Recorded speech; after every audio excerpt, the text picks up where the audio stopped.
Howdy everybody, Steve here, KM9G. I'm in the Ham Shack today because it is Black Friday sale time and I wanted to share with you the deals that Retevis has.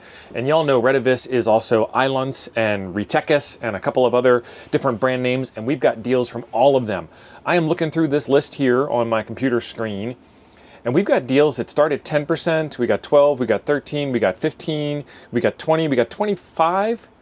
We've got 30, we've got up to 60% off on some of the stuff. And there are links in the description down below. I'm gonna play some nice background music and just show the pictures of the stuff, but mostly just go check out the list in the description down below, see what you want, see what's in your category, see what type it is. There's FRS, GMRS, ham, there's antennas, there's shortwave listening stuff, all kinds of gear down below on sale. While I've got your ear, it is a amazing time to be alive because people just want to put things on discount so that we can go get the toys that we want to play with. And so it's not just Black Friday, and it's not Black Friday and Cyber Monday, and it's not Black Friday, Cyber Monday, and Cyber Week.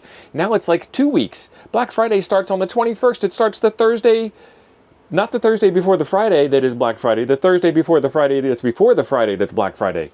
It's crazy. So these deals are going to be going on for a while now, but I wanted to let you know that I'm also doing a Black Friday day, the day after Thanksgiving, the traditional Black Friday. I'm doing that day, a Black Friday live stream where we're going to look for deals together, and I've got a ton of giveaways. We're giving away batteries, we're giving away radios, we're giving away tons of stuff. So be sure that you are subscribed to the channel and have your notifications turned on so you can tell when that stream is taken off. In the meantime, deals are in the description. Here's some fancy music. Thanks for being awesome. Go save some money.